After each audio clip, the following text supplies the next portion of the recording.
কারণ আন্দোলনের মূলে জামাত আর বিএনপি। কথা বলেন ঠিক না বে ঠিক? আরে বাবা, ছাত্ররা তো আমাদেরই সন্তান, ওরা তো আসমানতে নাজিল হয়নি, জমিনতে পড়ে উঠেনি। হয় আলী আলম ভাইয়ের সন্তান নাই, আমার সন্তান নাই, মাওলানার সন্তান নাই, নাই সোহেলের সন্তান নাই, নাই শামীমের সন্তান, আমাদেরই সন্তানই তো মাদ্রাসায়, বিশ্ববিদ্যালয়, স্কুল কলেজে পড়ে, ওরাই তো ময়দানে নেমেছিল। সুতরাং সন্তানগুলো তো সব আমাদের। কথা বলেন, কথা বলেন, কথা বলেন। ফেরাউন থেকে টেকো রহমানের ঘাট ধরি বলতে, এই এতদিন তুই বললি মুসার এই দোষ সেই দোষ, আমি তো আজকে নিজের চোখে দেখলাম কোনো দোষ নেই। এই টেকুর বাচ্চা টেকো, তুই এতদিন আমার বললি কেন? হামান কয়, আমি তো তোমার খোদা বানানোর জন্যই করেছিলাম। ঠিক আমাদের দেশের কিছু মন্ত্রীরা শেখ হাসিনা এই ফেরাউন মার্কার লেডিরে কিছু পাম্পট্টি দিয়ে ওর মাথাটা আরো প্রজ্বলিত করেছিল। তার ভিতরে সাবেক পররাষ্ট্রমন্ত্রী একজন, নাম কি? হাসান মাহমুদ। এখন বোধহয় সম্ভবত লন্ডনে, ওখানে বসে এখন উস্কানি দিতেই আছে। সেদিন একটা বক্তব্য দিয়েছে, দেশের স্বাধীনতা সার্বভৌমত্ব টিকায় রাখার জন্য আমরা বিএনপির সঙ্গে হাত মিলাতে রাজি। দেখেছেন না আপনারা? দেখেছেন না? বিএনপির ভাইদেরকে বলে স্পষ্ট ভাষায় এর জবাব দিতে হবে আপনাদের।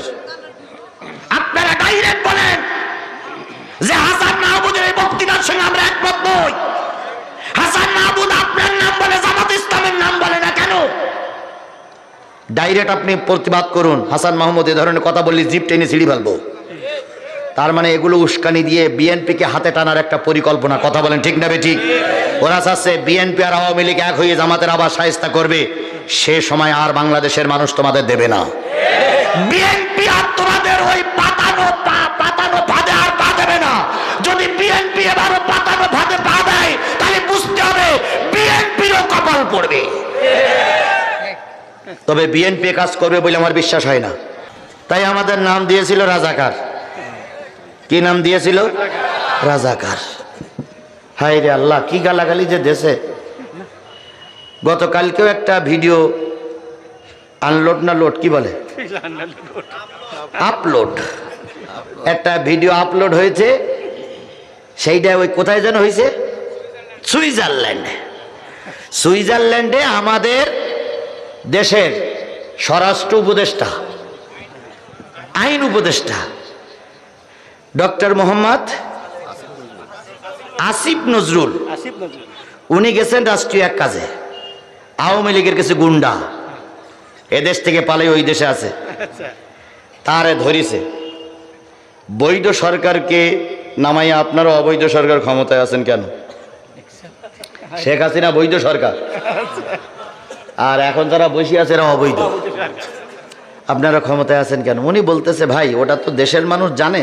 কত বড় ভদ্র চিন্তা করে, দেশের মানুষ জানে, ওটা তো আমি বলতে পারি না। আমাকে বসাইছি, আপনারা দেশের সঙ্গে যোগাযোগ করেন না। আপনারা অবৈধ এই সেই করতে গিয়ে এক প্রকারে এক অবস্থায় এক প্রকারে আওয়ামী লীগের গুন্ডারা আসিফ নজরুলকে মারবেই। আসিফ নজরুল বারবার বলতে গায়ে হাত দেবেন না, গায়ে হাত দেবেন না, ওরা তৈরি আসতেছে মারবে।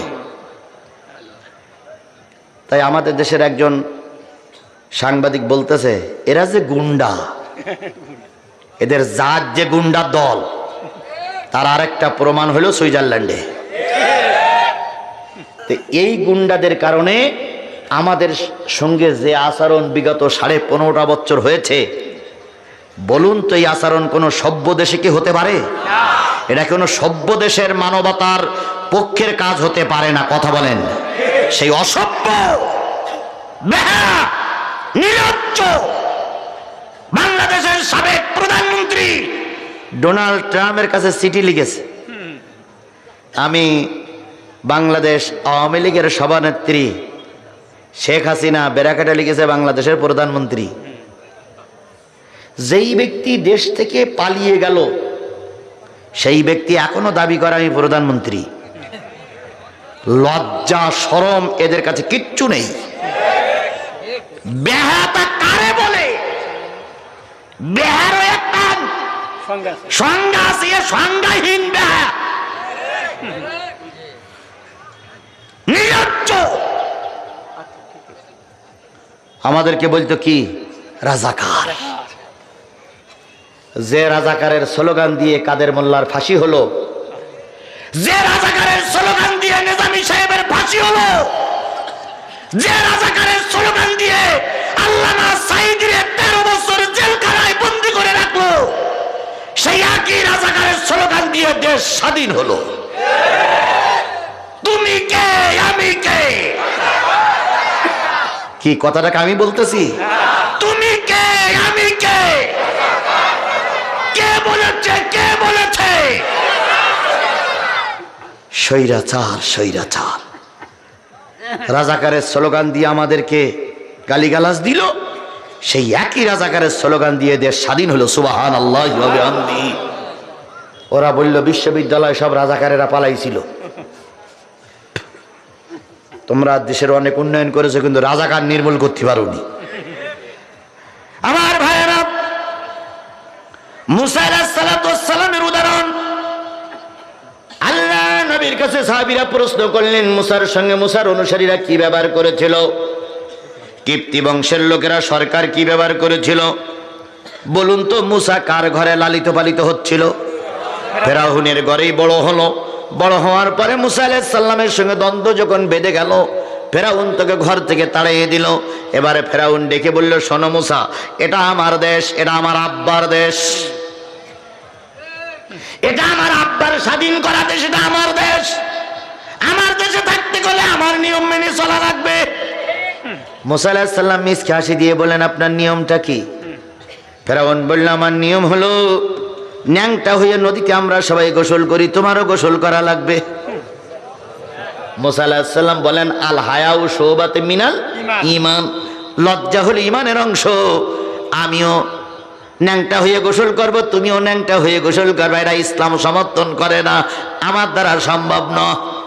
ফেরাউন বলল, যদি আমার দেশে থাকতেই চাও, ভালো করে বোঝেন, আমি কিন্তু আয়াতের ব্যাখ্যা যাচ্ছি, আমার দেশে যদি থাকতেই চাও, আমার দেশের যুবক যুবতীরা রাস্তাঘাটে এলোমেলো মেলামেশা করে, আমার দেশের সমমৈথুন আছে, আমার দেশের সমকামিতা আছে, আমার দেশের অনেক কিছু আকাম কুকাম আছে, এগুলো তোমার করা লাগবে। আল্লাহর নবী মুসা আলাইহিস সালাম বলেন, এগুলো করলে খোদার গজব নাজিল হবে, করতে পারবো না। ফেরাউন বলল, আমার দেশে থাকতে গেলে আমাকেই রব বলে মেনে নেওয়া লাগবে। মুসা আলাইহিস সালাম বলেন, আমার রব হচ্ছে ফাতারাস সামাওয়াতি ওয়াল আরদ, আসমান আর জমিনের যিনি মালিক তিনি হচ্ছেন আমার আল্লাহ। এই লেডি ফেরাউন শেখ হাসিনা চাইছে উনি আল্লাহ হবে। আর যদি আর 5টা বছর থাকতো, আমার মনে হয় উনি নিজেকে খোদা বলে দাবি করত। একরকম তো দাবি করেই বসেছিল। যদি বলেন কেন শুধু ডাইরেক্ট মুখ দিয়ে বলি না আমি আল্লাহ, কাজে কর্মে বুঝাইছিল আমি আল্লাহ। যদি বলেন কেমন, উনি প্রায় বলতেন আমি মানুষের হায়াত বৃদ্ধি করেছি। তাহলে মানুষের হায়াত কমায় নিয়ে বাড়ায় নেওয়ার মালিক কে? তাহলে উনি যদি এই কথা বলে আমি হায়াত বৃদ্ধি করেছি, তাহলে বোঝা গেল আল্লাহর কাজ উনি করতেছে। 2 নম্বর, উনি বলতেন আমরা করোনার টিকা দিয়ে মানুষের হায়াত বৃদ্ধি করে দিয়েছি। তারপরে যখন ওই আমার দক্ষিণবঙ্গের থেকে ঘূর্ণিঝড় আসতো, তখন তিনি বলতেন ঘূর্ণিঝড়ের মোকাবেলা আমরাই করব। তারপরে বলতেন আমরা করোনা চাইতে শক্তিশালী, তাই বলতেন না করোনা চাইতে শক্তিশালী। করোনার রোগ সৃষ্টি করেছেন কে? তাহলে আল্লাহর সঙ্গে পাল্লা দেওয়া কেবল শুরু করেছিল। আর প্রায় বলতো আমার সঙ্গে মোকাবেলা করার মতন শক্তিশালী কোন রাজনৈতিক দল বাংলাদেশে আর একটাও নাই। তাহলে উনি তো নিজেকে নিজে অনেক বড় বলে মনে করতেন। কথা বলেন ঠিক না বে ঠিক? ফেরাউনও তাই বলল, মুসা আমার আল্লাহ বলে মানতে হবে। মুসা আলাইহিস সালাম বললেন না, আমার একজন আল্লাহ আছে, তিনি ছাড়া আর কাউকে আল্লাহ বলে মানবো না। এবার ফেরাউন ঘোষণা করলো কিভাবে মুসারে শায়েস্তা করা যায়, কিভাবে মুসারে একঘুরি করা যায়, কিভাবে মুসারে আইনের আওতায় আনা যায়। এবার ফেরাউন তার কর্মী বাহিনী নিয়ে, বুদ্ধিজীবীদের নিয়ে এক জায়গায় বসে বলল, জাহাপানা যেহেতু সে লজ্জা স্থান বাইর করে না, আমাদের সঙ্গে গোসল করে না, আমাদের সঙ্গে সে চলে না, এই জন্য তার বিরুদ্ধে 4টে দোষ বের করেন। 1 নম্বর দোষ মুসা পুরুষত্বহীন। ভালো করে বুঝাই নেন, আমি একবার সাইদি পর্যন্ত আসবো। মূল ওই মুসার থেকে সাইদি পর্যন্ত আসার জন্য চেষ্টা করবে ইনশাল্লাহ। ইনশাল্লাহ বলেন, ইনশাল্লাহ বলেন। এক নম্বর দোষ হচ্ছে মুসা আলাইহিস সালাম কি নাই?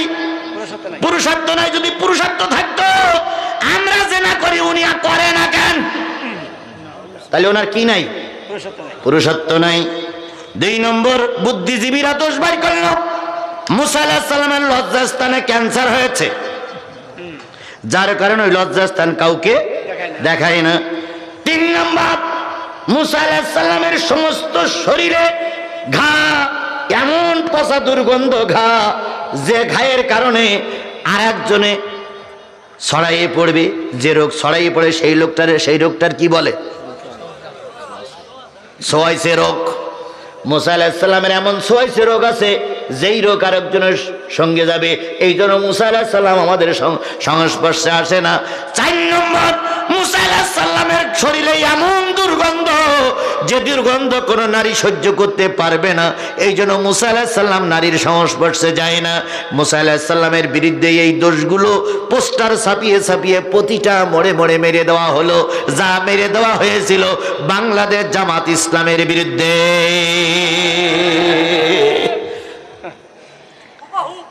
জামাত ইসলাম রাজাকার।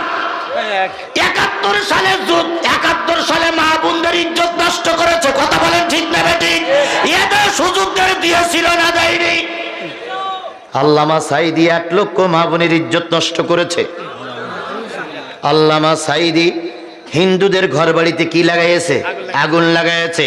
আল্লামা সাঈদী হিন্দুদের যুবতী মেয়েগুলোর ধরে ধরে পাকিস্তানিদের হাতে তুলে দিয়েছে। ওরে সেই তৎকালীন বনি ইসরাঈলরা মুসা আলাইহিস সালামের বিরুদ্ধে যে বক্তব্য দিয়েছিল, এই শেখ জামানার এই ফিরাউনের বাচ্চারা আল্লামা সাঈদী আলেমদের বিরুদ্ধে একই বক্তব্য দিয়ে যাচ্ছে। এদের শরীরে ফিরাউনের রক্ত। আসুন সামনে যাই। মুসা আলাইহিস সালাম ছিলেন লজ্জাটিয়া। সব নবীরাই লজ্জাটাই হয়, সব আলেম ওলামারাই লজ্জাটি হয়। কথা বলেন ঠিক না বেঠিক? যারা আলেম ওলামা দিনদার মানুষ, তারা সাধারণত একটু নম্র বিনয়ী ভদ্র হয়। অভদ্র মানুষ কখনো পীর সাহেব হয় না, ওলিও হতে পারে না। সাধারণত আলেম ওলামা পীর মাশায়েখগুলো নম্র বিনয়ী হয়। একটা ছোট্ট উদাহরণ দেই। আশরাফ আলী থানভী রহমাতুল্লাহ আলাইহি কিতাব পড়াচ্ছেন, তো একজন রাস্তাতে যাচ্ছে আর বলছে, হুজুর আপনার স্ত্রী বিধবা হয়ে গেছে। আশরাফ আলী থানভী রহমাতুল্লাহ আলাইহি কেতাব বন্ধ করে 2 চোখের পানি ফেলাই কাঁদতেছে আর বলতেছে, আল্লাহ আমার স্ত্রী বিধবা হয়ে গেল, ওর কেডা দেখবে? আল্লাহ আল্লাহ, ওর তো সংসার আর দেখার মতন কেউ থাকলো না, খাবে কি, যাবে কোথায়, বাচ্চা কাচ্চা করবে কি? তো এক ছাত্র বলতেছে, হুজুর স্ত্রী বিধবা হয় কি হলে? তো বলতে, স্বামী মারা গেলি। তাহলে আপনি মারা গেছেন না বেঁচে আছেন? হ্যাঁ তাই তো, আমি তো বেঁচে আছি রে ভাই। তাহলে আপনার স্ত্রী বিধবা হইল কি, আপনি কাঁদতেছেন কেন? উনি তখন বলতেছে, ভাই রে, মুসলমান এইরা মিথ্যা কথা বলতে পারে?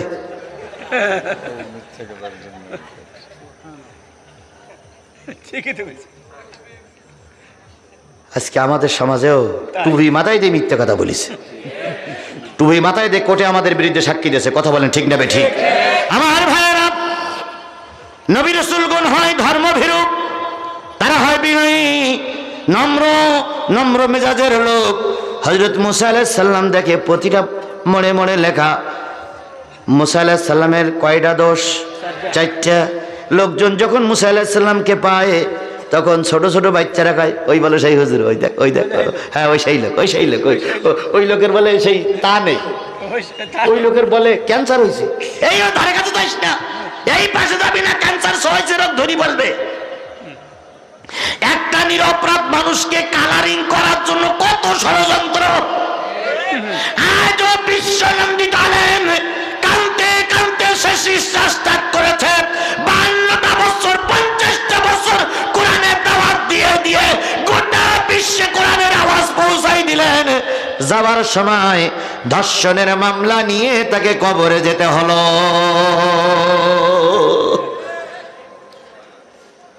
হযরত মুসা আলাইহিস সালাম চিন্তা করে, যতদিন পর্যন্ত আল্লাহর ফয়সালা না আসবে ততদিন পর্যন্ত এলাকায় আর থাকবো না। লজ্জাশীল মানুষদের অবস্থা এরকমটি হয়। কথা বলেন ঠিক না বেটি? মানে লোকের মান জুতুলু যায় না। আবার কিছু লোক আছে সামান্য একটু চোখ ব্যাকা করে তাকাইলে তাদের মান সম্মানের ক্ষতি হয়। অনেক মানুষ জাতীয় সংসদে বাকুম বাকুম করি আছে, এখন জুতোর বাড়ি খাচ্ছে। জনগণ জিজ্ঞেস করে কি খবর, কয় নেতা হতে গেলে ওটা মাইদের খাওয়া লাগে। কথায় বলে মানি লোকের মান জুতুলু যায় না, এরকা মান জুতুলু যাচ্ছে না। যদি তাই যেত, 3 বারের 4 বারের প্রধানমন্ত্রী বাংলাদেশের থেকে পালাই গেল, সে কখনো লিখতে পারে যে ডোনাল্ড ট্রাম্প আপনাকে স্বাগত জানাই, বাংলাদেশ আওয়ামী লীগের পক্ষ থেকে তার দলীয় লিডার বলছি, আর বাংলাদেশের প্রধানমন্ত্রী বলতেছি, এ কথা সে কোনোদিন বলতে পারে? বলতে পারে? নির্লজ্জ ব্যাস। আর ডাক্তার মোহাম্মদ ইউনূসের বলি, এত দুর্বল হলে দেশ চালানো যাবে না। মেরুদণ্ড সোজা করে দাঁড়াও। 18 কোটি মানুষ তোমার সাথে আছে, তোমার কিসের ভয়?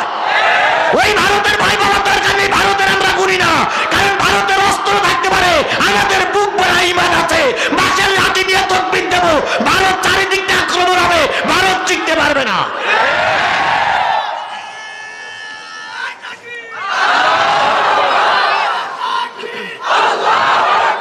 কুকুর ঠান্ডা করতে গেলে মুগুর লাগে।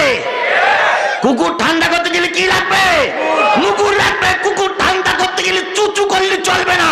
এ কুকুরদের ঠান্ডা করতে গেলে ডাক্তার মোহাম্মদ ইউনূস হাতে মুগুর নেওয়া লাগবে। মুগুর ছাড়া এ কুকুর ঠান্ডা হবে না। একটু সুযোগ পেয়েছে আর কুসকুস কুসকুস কুসকুস করতেছে। আমাদের মনে করিস আমরা দুর্বল। আমরা দুর্বল নই। মদিনার সনদ দিয়ে একটু পরীক্ষা করে দেখতেছিলাম যে তোমরা আমাদের লাইনে আসো কিনা। এখন দেখা যাচ্ছে লাইনে আসার ছাড়া তোমরা হিতে বিপরীত কাজ করবার জন্য চেষ্টা করছো। আমরা গোটা দেশের মানুষ 3.5 হাত পাশের লাঠিতে তেল না করে অপেক্ষা করতেছি। মাথা উঁচু করলে কাল্লা আলাদা করে দেওয়া হবে। ফাজলামি করার একটা শেষ আছে। কথা বলেন ঠিক না ঠিক? 1 বার 2 বার 3 বার, তারপর আর না। 1 বার 2 বার 3 বার, তারপর আর না। ফাজলামি শুরু করেছ। কিছু কিছু জায়গায় আবার দেখা যাচ্ছে ওনারা ময়দানে নামার জন্য পরিকল্পনা করতেছে। কোন অধিকারে ময়দানে নামার জন্য চেষ্টা করো? লজ্জা শরম আছে?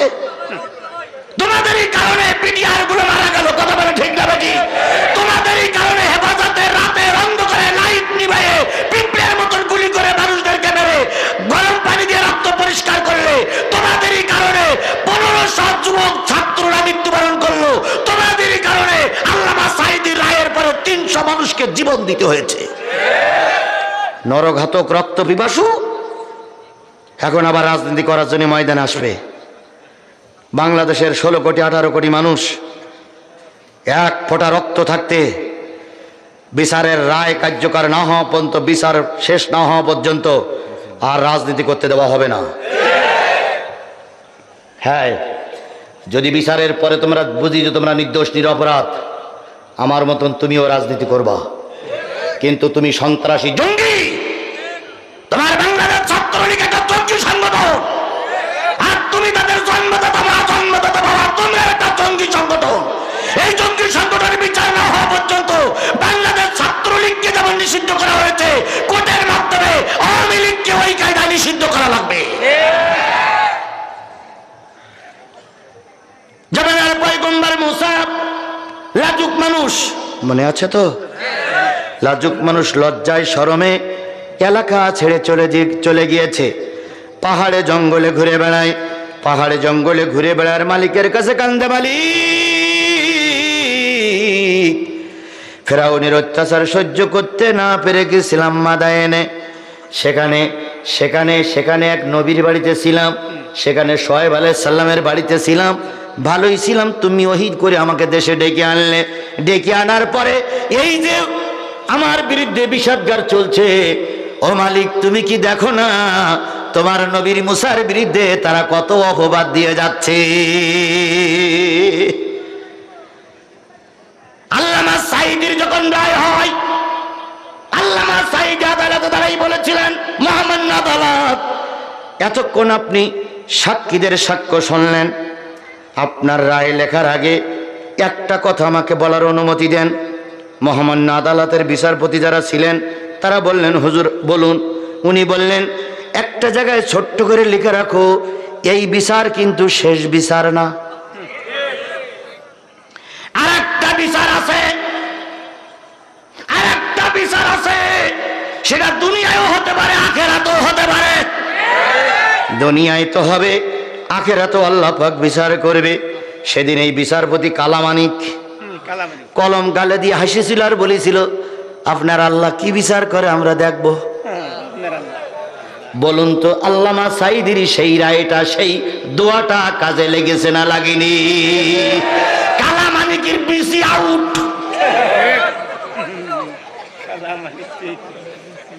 কি আউট? BC out. অনেক কথা বলতে চাই না, তাও মুখ ফেসে বেরিয়ে যায়। বড় ভাইরা যেখানে আছে সেসব কথা বলতে নেই, তারপর বলি যায়, বেরিয়ে যায়। কালামানিক ডাক্তারের চিকিৎসা নিয়ে লুঙ্গি দিয়ে বেডশিট দিয়ে ঢেকে রেখেছে। দেখাই না যায় না তো, সব জিনিস দেখাই না যায়, সব জিনিস তো দেখাই না যায় না। তো সাংবাদিকরা বলতে, স্যার আপনি না আগের বিচারপতি? হ্যাঁ। তো ওই বেডশিট দিয়ে কি ঢাকা? বলতেছে যে আমার একটা আউট হয়ে গেছে। তখন সাংবাদিকরা বলতেছে, ডান পাশেরটা না বাম পাশেরটা? ভাইরে, আল্লামা সাঈদীর দোয়া হিসাব করেন একটু। যদিও আমরা একটা হাসাই উড়ে দিচ্ছি, কিন্তু আল্লামা সাঈদীর দোয়া, আলেমদের দোয়া, বুলেট মিস হতে পারে, আলেমদের দোয়া মিস হতে পারে না। তো কালামানিক তখন বলতেছে, আমি যন্ত্রণায় পথ পাচ্ছি না, এখন তুই জিজ্ঞেস করছিস ডাইন পাশেটা না বাম পাশেরটা? হাজলামি করতেছাও না? সাংবাদিক তখন বলতেছে, কারোর বদদোয়াটোয়া লেগিস নাই? কালামানিক তখন বলতে, ভাই ও তলার কথা মনে করিস না। নিশ্চয়ই কালামানিকের আল্লামা সাঈদীর সেই কথাটাই মনে পড়েছে যে আল্লামা সাঈদী বলেছিল, আপনার এই বিচার শেষ বিচার না, আরো একটা বিচার আছে। আল্লাহ পাক সেই বিচার এখন আমাদের সামনে দেখাচ্ছে। কথা বলেন ঠিক না বেঠিক? এবার আপনারা মনে করতে পারেন, নবীদের সঙ্গে আলেমদের নিয়ে আসতেছেন কেন? আমি একটা হাদিস বলেছি, আল্লাহ রসুল বলেছেন, ফাদলুল আলিমি আলাল আবিদি কাফাদলি আলা আদনাকুম সুম্মা ক্বালা ইন্নাল্লাহা ওয়া মালাইকাতুহু ওয়া হুব্বুল হুদ ওয়া নুমলাতু ফি যুহরিহা লিসাল্লুনা আলা মুআল্লিমুন নাসিল খাইরা। হে আমার সাহাবীরা শোনো, তোমরা সাহাবী, আমি নবী। কে বলতেছেন? আল্লাহ নবী। তোমরা সাহাবী, আমি নবী। তোমাদের কাছে আমার মর্যাদা যেমন শেষ জামানায় সাধারণ মানুষের কাছে একজন আলেমের মর্যাদাও ঠিক তেমন। লুৎফর ভাই একটা হাদিস বলেছে, আমি লুৎফর ভাইয়ের কথাগুলো সব শুনছিলাম। আল ওলামাউ, এটা কিন্তু লুৎফর ভাই বলেছে। কি মনে আছে আপনাদের? ওরা আপনাদের মনে না থাকলে আমার মনে আছে। আলেমরা নবীদের ওয়ারিস, আর রাসূল বললেন, আমার মর্যাদা তোমাদের কাছে যেমন শেষ জামানায় সাধারণ মানুষের কাছে আলেমের মর্যাদা তেমন। ইন্নাল্লাহ, নিশ্চয় জেনে রেখো, আল্লাহ তার ফেরেশতা, গর্তের পিপিলিকা, সাগরের মাছ, পৃথিবীর কুল কায়নাত একজন হক্কানি আলেমের জন্য কল্যাণের দোয়া করে। তাহলে আল্লামা সাঈদী নিঃসন্দেহে একজন হক্কানি আলেম ছিলেন। কথা বলেন ঠিক না বেঠিক? আরেকটু জোরে বলেন ঠিক না বেঠিক? আমরা বক্তৃতা করি, টাকা পয়সা আমাদের বিরাট চাহিদা হয়ে গেছে। টাকা পয়সা না হলে বিমানে আসতে পারি না, টাকা পয়সা না হলে হেলিকপ্টার উঠতে পারি না, টাকার পয়সা না হলে গাড়ি করতে পারি না, গাড়িতে আসতে পারি না, মাহফিল ধরতে পারি না। এই জন্য আমাদের টাকা পয়সার দাবি করেই আসতে হয়। আল্লামা সাঈদী 50টা বছর কোরআনের দাওয়াত দিলেন। যদি কোনো মাহফিল থেকে 10টা করে 1000 টাকা নিতেন, খোদার কসম গোটা 64টা জেলায় 64টা সোনার বাড়ি তৈরি করতে পারতেন। আল্লামা সাঈদী কারোর কাছ থেকে টাকা চেয়ে এনেছে, এরম প্রমাণ বিশ্বের কেউ দিতে পারেনি। পারেনি। তাহলে তিনি ছিলেন নির্ভীক, নির্ভেজাল, দায়ী ইলাল্লাহর একজন সৈনিক। সেই লোকটারে যুদ্ধ অপরাধী বানানো হলো, ধর্ষক বানানো হলো, হিন্দুদের বাড়ি ঘরে আগুন লাগানোকারী বানানো হলো। হিন্দুদের তুলে দিয়েছিল কার হাতে? পাকিস্তানি সেনাদের হাতে। এই আওয়ামী লীগ সরকার এই অপবাদগুলো দিয়ে তাকে আমৃত্যু কারাদণ্ড দিল। কথা বলেন ঠিক না বেঠিক? মুসা আলাইহিস সালামের বিরুদ্ধে যখন লেম্পলেট মারা হলো, বিরাট কিছু মারা হলো, মুসা আলাইহিস সালাম পালিয়ে গেলেন কোথায়? জঙ্গলে। জঙ্গলে দিয়ে কার কাছে কাঁদতে শুরু করেছে? আল্লাহর কাছে কাঁদতে শুরু করেছে। উদউনি আস্তাজিব লাকুম, বান্দা তুই আমারে ডাক, আমি তোর ডাকে সাড়া দেব। সেই আল্লাহ এখনো আছে তো? এই মুসলমান কথা বলেন, সেই আল্লাহ এখনো আছে তো? চলুন সামনে। মুসা আলাইহিস সালাম কাঁদতেছে। একের পর এক দিন যায়, মাস যায়, 6 মাস চলে গেল, কান্নার কোনো জবাব আসে না। মুসা আলাইহিস সালাম কয়, আল্লাহ আর কতদিন কান্না লাগবে? আল্লাহ কয়, মুসা রে তুই কাঁদতেছিস, আমি শুনতেছি, পরিবেশ তৈরি করতে একটু সময় লাগবে। তুই কাঁদতেছিস, আমি শুনতেছি, পরিবেশ তৈরি করতে একটু সময় লাগবে। 15.5 বছর আমরা কেঁদেছি, নিজামী সাহেব কেঁদেছে, কাদের মোল্লা কেঁদেছে, আলী হাসান মুজাহিদ কেঁদেছে, আল্লামা সাঈদী কেঁদেছে। আল্লাহ কান্না শুনেছে, ছাত্রদের ময়দানে নেমেছে, ফেরাউনের বাচ্চারা ময়দান ছেড়ে দিয়েছে।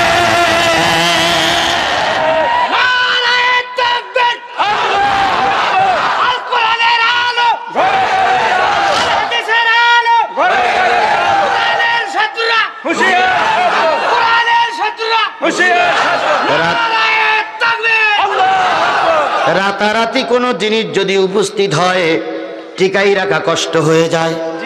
এই জন্য যে কাজ ধীরে ধীরে হয়, সেই কাজের পরে আল্লাহর রহমতের হাত আছে। কথা বলেন ঠিক না বেঠিক?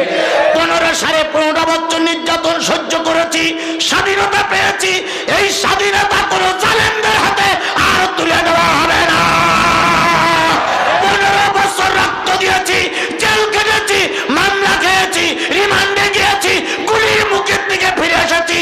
এক ফোঁটা রক্ত থাকা অবস্থায় জালেমদের হাতে এই দেশ ছেড়ে দেওয়া যাবে না। মঞ্চে বসে কথা বলছি, এখনো 20টা মামলায় একটাও এখনো খারিজ হয়নি। 20টা মামলা মাথার পরে, একটা মামলাও খারিজ হয়নি। আমির সাহেবকে, জেলা আমির সাহেবকে বললাম, মামলা খারিজ হচ্ছে না কেন? কয় বিএনপি ওয়ালারা খারিজ করতেছে, আমরা খারিজ করবো না, আমরা বিচারের মাধ্যমে, রায়ের মাধ্যমে খারিজ করব। রায়ে বোঝাবে, বিচারে বোঝাবে আমরা নির্দোষ, আমরা ওই বিচারের মাধ্যমে বেরিয়ে আসবো। আমিও একমত। এখন যদি খারিজ করে দেওয়া হয়, ওই মামলা আবার যদি কখনো 50 বছর আগে, যদি 50 বছর পরেও যদি আওয়ামী লীগ আসে, এই মামলা আবার পুনরায় জীবিত করতে পারবে। কিন্তু মামলার মাধ্যমে যদি রায় বেরিয়ে, মানে কি বলে, বিচারের মাধ্যমে যদি রায় বাইর হয়, কারোর বাবার শক্তি নেই ওই মামলা আবার পুনরুজ্জীবিত করার। এই জন্য আমরা রায়ের মাধ্যমে খারিজ করতে চাই, আমরা লাঠির মাধ্যমে খারিজ করতে চাই না। তবে খারিজ হয়ে যাবে, কোনো মামলা থাকবে না, কারণ আমরা কোনো অপরাধ করিনি। আমি কোরআন শরীফ শুয়ে বলতেছি যে 20টা মামলা আমার পরে দেওয়া হয়েছে, একটা মামলা সামান্য ইঞ্চি পরিমাণ, ইঞ্চির চাইতে আরো নিচে সামান্য চুল পরিমাণ ওই মামলার সঙ্গে আমি জড়িত ছিলাম না। অথচ আমাকে মামলা দিয়ে জর্জরিত করা হয়েছে। বাড়ি ঘরদুরগুলো বুলডোজার দিয়ে ভেঙে দেওয়া হয়েছে। 5 দিন চোখ বেঁধে রিমান্ডে রাখা হয়েছে। অপরাধ একটাই, ওমা নাকামু মিনহুম ইল্লা আইয়ুমিনু বিল্লাহিল আজিজিল হামিদ। এই দোষের কারণে সোহেল মামলা খেয়েছে। কথা বলেন ঠিক না বেঠিক? এই দোষের কারণে জামাত ইসলামের নেতৃবৃন্দ মামলা খেয়েছে। তারা কারোর বাড়ি ঘরদুরে আগুন লাগাতে যায়নি, কল্পনাই করা যায় না। ইসলামী আন্দোলনের কথা বলবে, মানুষেরকে কোরআনের দাওয়াত দেবে, আর লোকের বাড়ি ঘরদুর ভাঙতে যাবে, এটা কল্পনা করাও কবিরা গুনাহ।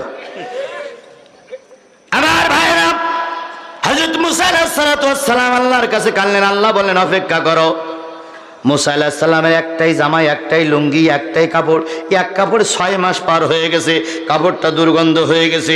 মুসা আলাইহিস সালাম চিন্তা করে এক কাপড়ে আর কতদিন বা নামাজ পড়া যায়, কতদিন বা সালাত আদায় করা যায়। মুসা আলাইহিস সালাম চিন্তা করলে একটু গোসল করতে হবে, আর পাহাড়ের পাদদেশে এক প্রকার মাটি নিল, ওই মাটি মাখাই দিলে কাপড়টা পরিষ্কার হয়ে যাবে। ওই কাপড়ের মাটি নিয়ে মুসা আলাইহিস সালাম একটা পানির জায়গায় খুঁজতেছিলেন, একটা ঝর্ণার তলদেশে চলে গেলেন। ঝর্ণায় যেয়ে মুসা আলাইহিস সালাম চিন্তা করলো, এখানে তো আর কেউ নাই, এখানে তো কোনো লোকজন নাই, এখনই আমি এখানে পাতা নাতা দিয়ে লজ্জাস্থানটা ঢেকে রাখি, শরীরটা যত দূর পারে ঢেকি, আর আমার কাপড়গুলো একটু পরিষ্কার করি। মুসা আলাইহিস সালাম কাপড়গুলো পরিষ্কার করে বুক পর্যন্ত পানির ভিতরে দিয়ে ওই কাদা দিয়ে নিজের শরীরটা একটু পরিষ্কার করতেছিলেন। হঠাৎ করে মুসা আলাইহিস সালাম দেখলেন যে একটা ভূমিকম্পের মতন ঝর্ণাটা লাফিয়ে উঠলো, পানির ঝর্ণাটাও লাফিয়ে উঠলো। মুসা আলাইহিস সালাম লাফিয়ে উঠেছে। মুসা আলাইহিস সালাম লাফানো অবস্থায় একটু উঁচু হয়ে পিছন দিক তাকাই দেখে যে পাহাড়ের পাদদেশে, যে পাহাড়ের গায়ে কাপড় শুকাইতে দিয়েছিল, সেই পাহাড় নিজে নিজে চলে যাচ্ছে। মুসা আলাইহিস সালাম বলতেছে, এই পাহাড় এ কি করলি, যাস কই? তুই কি জানিস না যে আমার কাপড় নিয়ে গেলে আমার তো আর কাপড় নেই, এক কাপড় আমি ঘুরতেছি, কাপড়টা পরিষ্কার করতে দিলাম যাতে করে আমার একটু দুর্গন্ধ দূর হয়, অথচ তুই কাপড় নিয়ে চলে যাচ্ছিস। তুইও কি ফেরাউনের মতন বাড়াইছিস? ফেরাউন তামার দেশে হুলিয়া জারি করিস, আমার এই নেই সেই নেই, এই করি সেই করি, তুইও কি তাই করলি? পাহাড় থমকে দাঁড়িয়ে বলতেছে, মুসা তুমি তোমার কাজ করো, আমি আমার কাজ করতেছি। মালিক আমারে বলেছে কাপড়গুলো চুরি করে নিয়ে ফেরাউনের দরবারে হাজির হ। ক্ষণিকের জন্য মুসা আলাইহিস সালাম চিন্তা করতে পাহাড়ও আমার বিরুদ্ধে চলে গেছে, তাই মনে হচ্ছে না ভাই? কিন্তু এর ভিতরে যে বরকত আছে ওটা মুসা আলাইহিস সালাম তখনও পর্যন্ত জানতে পারি নাই। আমাদের নেতাদের যখন ফাঁসি হলো, আমরা তখন টুকরে টুকরে কেটেছিলাম আর বলেছিলাম, আল্লাহ তোমার কি একটু দয়া মায়া নাই? তুমি আমাদের নেতাদের ফাঁসি দাও, তুমি কি আমাদের কান্না সহ্য করতাম? কান্না দেখো না। আল্লাহ কয়, বান্দারে তোর কান্না শুনেছি বলে নেতাদের ফাঁসি দিয়েছি, নেতার রক্ত জমিনে পড়েছে, এবার এই রক্ত কোরআনের জমিন হয়ে যাবে। আল্লামা সাঈদীর রক্ত যদি এই জমিনে না পড়তো, এত ইসলামী আন্দোলন চাঙ্গা হতো কিনা আমি জানি না। বড় বড় নেতাদের রক্ত জমিনে পড়েছে, জমিন চাঙ্গা হয়ে গেছে। কথা বলেন ঠিক না বেঠিক? এখন এই চাঙ্গাটা ধরে রাখার জন্য সুষ্ঠু নির্বাচন হবে, কোরআনের পক্ষে রায় দেব। আল্লামা সাঈদী বলেছিলেন, আমার শেষ স্বপ্ন কোরআন দিয়ে দেশ চলতেছে, আমি একটা বারের জন্য দেখতে চাই। তাহলে আল্লামা সাঈদীর নিচ্ছে আমরা ভালোবাসি। কথা বলেন ঠিক না বেঠিক? এই ভালোবাসার বহিঃপ্রকাশ ঘটানোর জন্য আগামী নির্বাচনে সাঈদীর পক্ষের সৈনিকদেরকে ব্যালট পেপারে সাপোর্ট দিয়ে কোরআনের রাজ কায়েম করে আল্লামা সাঈদীর রক্তের প্রতিশোধ দিতে হবে। কারা কারা রাজি আছেন? দুই হাত উঁচু করে দেখান।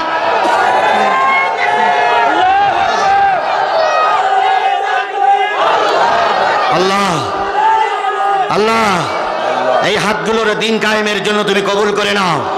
এই হাতগুলোর দিন কায়েমের জন্য কবুল করে নাও। এই হাতগুলোর দিন কায়েমের জন্য কবুল করে নাও। হত্যামান আল্লাহ পাক এই হাতগুলোর যেন দিন কায়েমের পক্ষে কাজে লাগায়। আপনি যারা হাত তুললেন দিন কায়েমের পক্ষে, আপনার বাড়িতে আরো 4টে ভোটার আছে, আপনি একজন আর 4টে ভোটার আছে। আপনি আজকে বাড়িতে যে কু আনফুসিকুম ওয়া আহলিকুম নারা, তুমি নিজে বাসো, হাল বর্গকে বাসো। আজকের থেকে দাওয়াতি কাজ করবেন যে দিন কায়েমের পক্ষেই সাপোর্ট দিতে হবে। আপনি যদি এখান থেকে নির্বাচন পর্যন্ত দাওয়াতি কাজ করেন, 4টে আপনার বাড়ির 4টে ভোট আপনি ম্যানেজ করতে পারবেন না?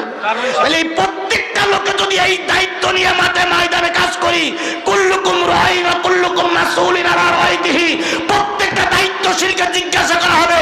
আজকের থেকে এই দায়িত্ব নিয়ে যদি মাঠে নামি, আগামী নির্বাচনে কোরআন বিজয়ের জন্য কারোর পায়ে ধরা লাগবে না, এমনি কোরআন বিজয় হয়ে যাবে। আর সব বক্তাগুলো এখন কিছু কিছু বক্তা বিগত 13-14 বছর কিছুই বলেনি, এখন মঞ্চে উঠে যখন কথা বলে তখন মনে হয় ওরাই হইল রাজমিস্ত্রি আর আজিজুল ইসলাম জিহাদি হইল জোগাড়ি। বিগত 15টা বছর কি কষ্ট করে আমাকে এই বিলকসির থেকে যেতে হয়েছে কেউ না জানলে আমার ছোট ভাই সোহেল জানে। শামীম আইছে না? শামীমও জানে কত কষ্ট করে আমাদের এখান থেকে বেরিয়ে যেতে হয়েছে। চারিদিক ব্যারিকেড। আমি আল্লাহর এই বান্দার জন্য বড় বড় মাহফিলে যেই দোয়া করি, আল্লাহ তার হায়াতে তৈয়বা দান করুক। আমিন। আমাকে শুধু বলতেন, জিহাদি ভাই আমার লোক আছে, আপনি টেনশন করবেন না, আপনি কথা বলুন, আমি লোক ফিট করে রাখতেছি। মঞ্চের থেকে টুপ করে বলতেন, আপনি এই পাশটা বেরিয়ে যান। বেরিয়ে যেতাম। ছেলেরা যে কিভাবে কষ্ট করে আমাকে পার করেছে, সেই দিনগুলো, সেই ইতিহাসগুলো যখন মনে পড়ে তখন ব্যালেন্স ঠিক রাখতে পারি না। নেতারা আমাকে বলে ঠান্ডা মাথায় কথা বলেন, আমিও ঠান্ডা মাথায় কথা বলতে চাই, কিন্তু অতীতের ইতিহাস যখন আমার হৃদয়ের ভিতরে জেগে ওঠে তখন মনে হয় ওদের ছিঁড়ে খেয়ে ফেললেও আমার রাগ পোলায় না, কারণ কম কষ্ট ওরা আমাকে দেয়নি। কথা বলেন ঠিক না বে ঠিক? পাশে একটা মাঠে মাহফিল হয়েছিল, কোন মাঠে জানো বড় ভাই? বিশাল মাহফিল। পুলিশ এসে বললো জিহাদিরে উঠতে দেওয়া হবে না। বওড়া। হ্যাঁ হ্যাঁ, পুলিশ এসে বললো উঠতে দেওয়া হবে না। আমরা টার্গেট নিলাম 5 মিনিটের জন্য হলেও মঞ্চে উঠবো। 5 মিনিটের জন্য। সোহেল ভাই বলেন, আমি মঞ্চে যাচ্ছি না, আপনি মঞ্চে যান, দেখি আমি কোন জায়গায় ট্যাকেল দিতে পারি। সোহেল ভাই একটা ঘরে নিয়ে আমাকে বসালেন, খাওয়া দাওয়ার পরে মঞ্চে তুলে দিলেন। মঞ্চে তুলে যাওয়ার পর আমি কান্নাকাটি করে মোনাজাত করে নেমে আসলাম। পুলিশ খুঁজতেছিল আমাকে। সোহেল ভাই যে কোনো কায়দা আমাকে ব্যারিকেড দিয়ে অনেক দূর, সে জায়গার নাম আর না বলি, দূরে আমাকে বের করে দিয়েছে। এত কষ্ট করে আমাদের এই বিগত 15টা বছর কোরআনের মাহফিলের কথা বলতে হয়েছে। আর এখন অনেকেই উড়িয়ে এসে চির জুড়ে গেছে বিল। কথা বলে ঠিক না ঠিক? অনেকেই আল্লামা সাঈদীর জন্য আনন্দ মিছিল বের করেছিল, অনেকেই আল্লামা সাঈদীর ফাঁসির জন্য সরকারকে উৎসাহ দান করেছিল। তারা এখন যখন বড় বড় কথা বলে, আল্লামা সাঈদীর আত্মা কষ্ট পায়।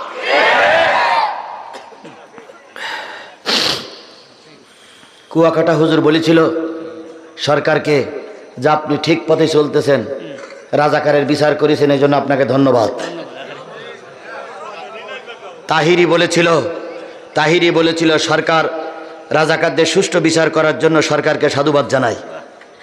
এই যে 3 ইঞ্চি ডিবি হারুন, 3 ইঞ্চি হারুনকে তাহিরি পাশে বসাই রেখে জামাত ইসলামের বিরুদ্ধে অনেক কথা বলেছিল। সব কথাগুলো আমাদের মনে আছে। কথা বলেন ঠিক না বেটি? তারাই এসে এখন যদি বাকুম করে, এটা মেনে নেওয়া যায় না।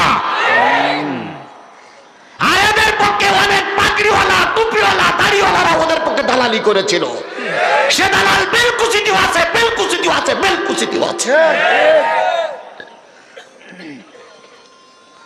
আমি আর ওদিক যাইয়ে বেলকুচির মানুষের খেবার চাচ্ছি না, কথা শেষ করে, যেহেতু 12টা পর্যন্ত সময়, 12টা বেজেই গেছে। আসলে আমি মোটে সময়ের দিকে মোটে কুলই পারি না, এই হলো আমার দোষ। আমার ভাইয়েরা, মুসা আলাইহিস সালাম গোসল করতেছে, পাহাড় কিনে পালালো। মনে আছে? সহিকে দোয়া করো এক্ষুনি। মুরব্বী,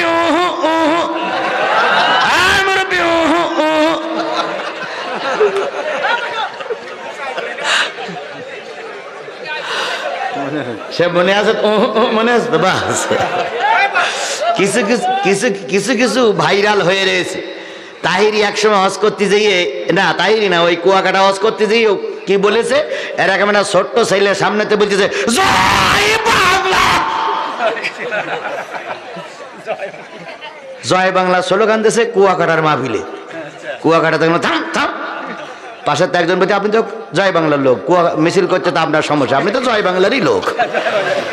মান সম্মান এদের জুতুলও যায় না। কথা বলেন ঠিক নেবে ঠিক? এরা মনে করে আমরা বিরাট সম্মানী। আজারির ব্যাপারে একটা বাজে মন্তব্য করেছিল, মনে আছে না আপনাদের? আজারি, হ্যাঁ, আজারি যেদিন মাহফিল করলো, আজারি মাহফিল করে তার পরের দিন কুয়াকাটার মাহফিল। আজারি বলল আজকে তো এই বিশাল সমাবেশ, কালকে আমাদের বাংলাদেশের একজন নামকরা হুজুর আসবে, উনি আসলে তো লক্ষ লক্ষ লোক হবে, সব তো ট্যাকেল দিতে পারবেন, আপনারা কালকে একটু সতর্ক থাকেন, উনি আসলে যেন কোনো কষ্ট না পায়, উনি আমার দিনী ভাই। কত সুন্দর মধুর মাখা বক্তব্য দিয়ে গেল। আর পরের দিন মঞ্চে এসে বলতেছে ওরে কথা আপনাদের মনে নাই? এরা আলেমদের সম্মান করতে জানিনি। কথা বলেন ঠিক না ঠিক? এরা এক ভাই আর এক ভাইরে সম্মান করতে জানি না, এই জন্য আল্লাহ পাক সমাজের নাম গন্ধ মুছে দিয়েছে। সেই আজহারি যদি এখন আসে, সিরাজগঞ্জের এমন কোনো মাঠ নাই, এমন কোনো জায়গা নাই যে আজহারির আগমনে জনগণ উপস্থিত হবে, লোক জায়গা দেওয়া যায়। আর কুয়াকাটা আসলে ঢোকঢোল পিটাইও এখন আর লোক জোগাড় করা যাবে না, কারণ সবাই বুঝে গেছে কুয়াকাটা মুনাফিক মুনাফিক মুনাফিক।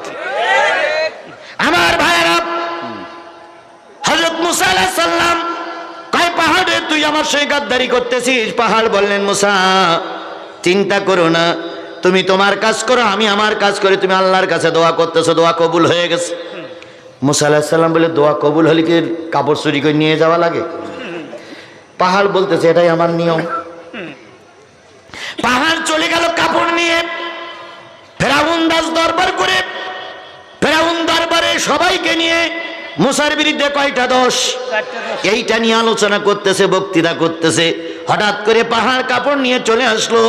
কাপড় নিয়ে চলে আসার পরে মুসা আলাইহিস সালাম দুইটা তিনটা রেওয়ায়াত আসছে, যেহেতু আল্লাহর নবী, কেউ বলেছে বস্ত্রহীন অবস্থায়, কেউ বলেছে পাতা নাতা দিয়ে লজ্জাস্থান ঢেকে লাঠিকানা সাথে করে নিয়ে মুসা আলাইহিস সালাম দরবারে চলে এসেছে।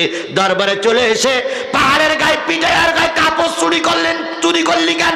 পাহাড়ের বাচ্চা পাহাড়, আজকে আমি লজ্জায় মরে যাই, তুই কাপড় চুরি করলি কেন?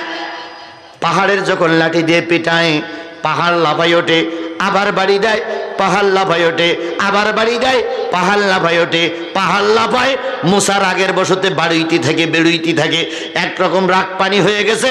কাপড়গুলো পাতা সরাই দিয়ে কাপড়গুলো নিয়ে যখন পড়লো, ফেরাউন ততক্ষণ উঁচু জায়গায় দাঁড়াই দাঁড়াই দেখতেছে মুসার যে দোষগুলো দিয়েছিলাম একটা দোষেও মুসা দোষী না।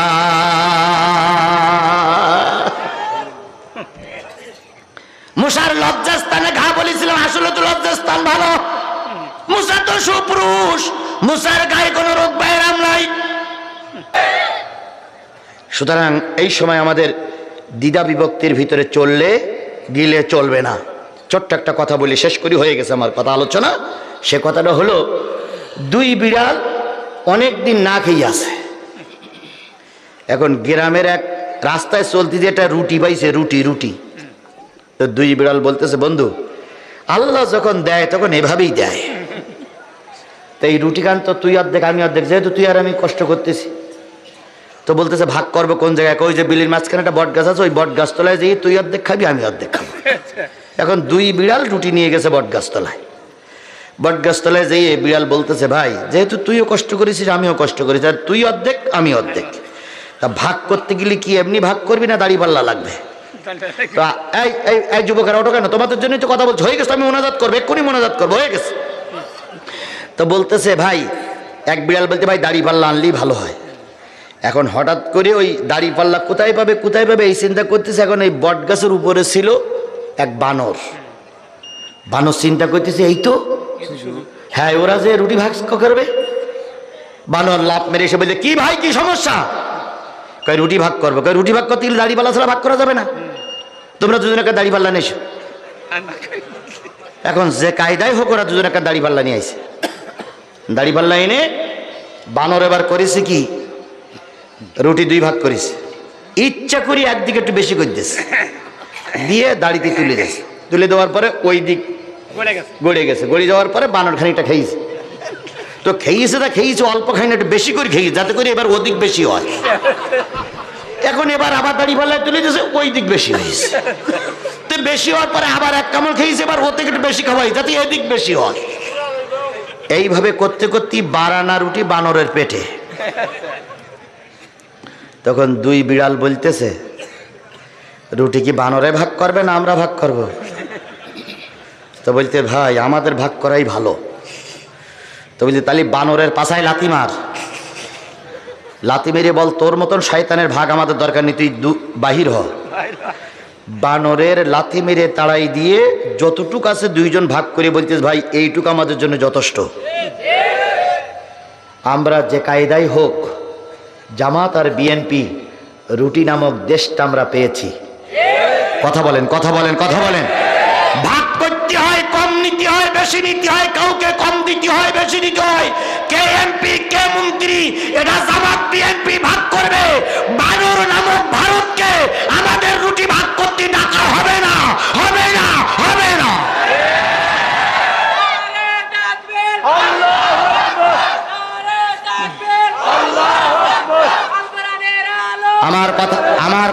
আপনারা বুঝেছেন?